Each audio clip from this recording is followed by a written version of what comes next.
L'Union européenne vient de franchir une étape décisive dans sa politique étrangère en ouvrant la voie à des sanctions inédites contre Israël.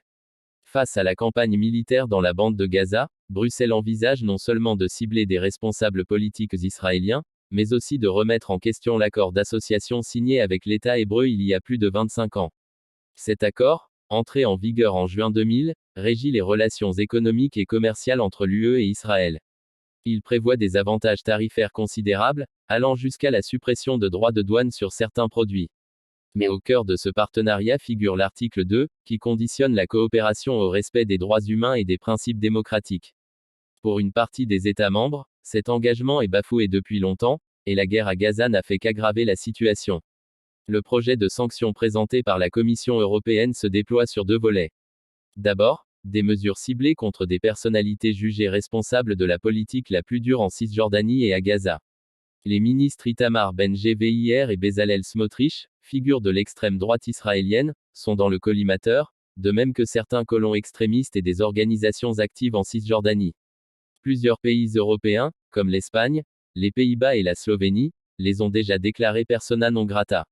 Mais une décision à 27 exige l'unanimité, et la Hongrie a déjà annoncé son opposition, compliquant sérieusement la perspective de leur adoption.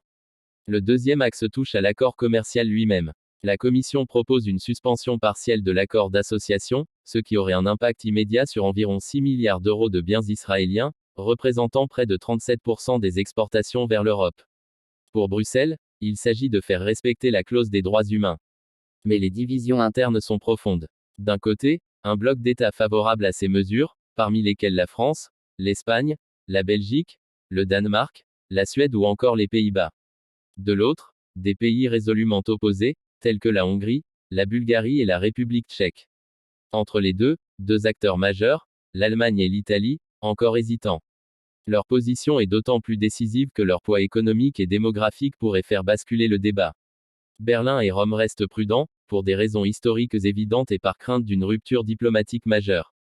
En juillet dernier déjà, ils avaient opposé leur veto à la suspension d'un autre programme de coopération avec Israël, celui concernant le financement des startups. Cette initiative illustre une tendance nouvelle, l'Europe assume davantage de fermeté envers Israël, mais sa capacité d'action reste entravée par ses divisions internes.